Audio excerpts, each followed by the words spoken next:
مجھے ملا جلیل صاحب کے الفاظ یاد ہے. ملا جلیل اس وقت ملا عمر کے نائب وزیر خارجہ تھے. اس نے کہا کہ وزیر صاحب دعا کریں, ہم امریکہ کی ان کا مقابلہ میزائل سے نہیں کر سکتے, ہمارے پاس یہ فیسلٹی نہیں ہے, لیکن دعا کریں کہ وہ غلطی سے ہمارے ملک میں پیدل آ گئے.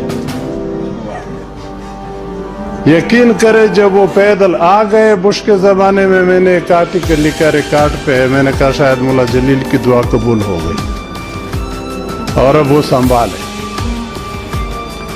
میرے پاس ایک مغربی دنیا کا سفیر آیا, چلو ملک چھوڑ دیتے, تو اس کو میں نے افغانستان کے بارے میں بات چیت کر رہے تھے تو ان کو کچھ باتیں سمجھائی کہ دیکھیں پٹھانوں کا, جب خاص کر قبائلیوں کا اور افغانیوں کا معمولی سی چیز پہ بھی جھگڑا ہو جائے تو اس کو حل کرنے کے لیے قبائلی رسم و رواج کے مطابق وہ بڑا ٹائم کنزیومنگ ہے, اس میں ٹائم لگتا ہے.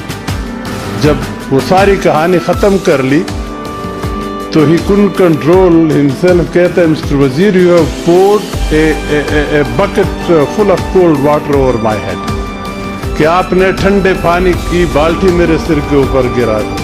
تو میں نے کہا دیکھیں میں جس میں آئس پڑا ہے وہ میں نے ابھی فی الحال رکھا ہے, وہ بھی باقی ہے.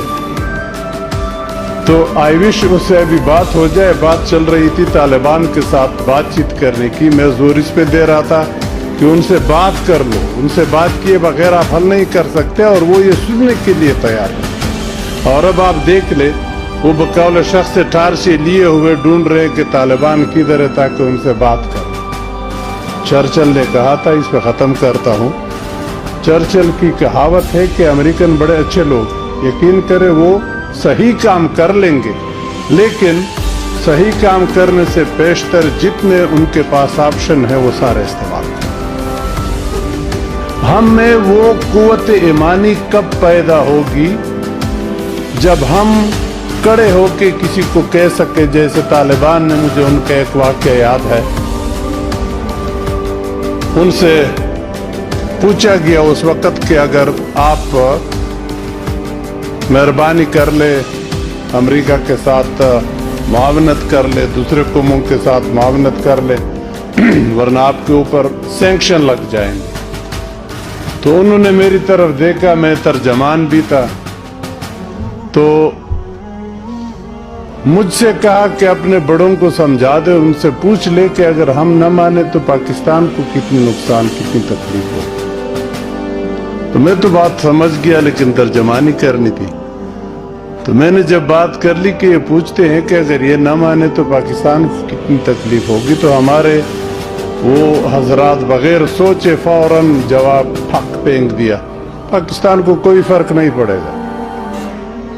اس نے کہا اچھا, ہم تو صرف یہی ورڈ تھے کہ اگر پاکستان کو تکلیف یا نقصان پہنچتا ہے تو پاکستان سے ہمارے بڑے قریبی تعلقات ہیں, ہم شاید کچھ سوچ لیتے. لیکن اگر آپ صرف اس لیے آئے ہیں کہ ہم نہ مانے تو امریکہ ہمیں نقصان پہنچا دے گا, ان کو کھلی چھٹی. ہم مٹی کے گھر میں بیٹھتے ہیں, مٹی کے اوپر بیٹھ کے کھانا کھاتے ہیں, اور تیسری سٹیپ یا تیسرا مرحلہ مٹی کے اندر جانا ہے, اس کے لیے ہم تیار ہیں. یہ قوت ایمانی, یہی وہ بات جس کے اوپر قرآن شریف کہتا ہے کہ اس دنیا میں جتنا عرصہ رہنا ہے وہ آلریڈی ڈیسائیڈ ہو چکا ہے, اور جتنا ملنا ہے وہ آلریڈی ڈیسائیڈ ہو چکا ہے. اس پہ ہمارا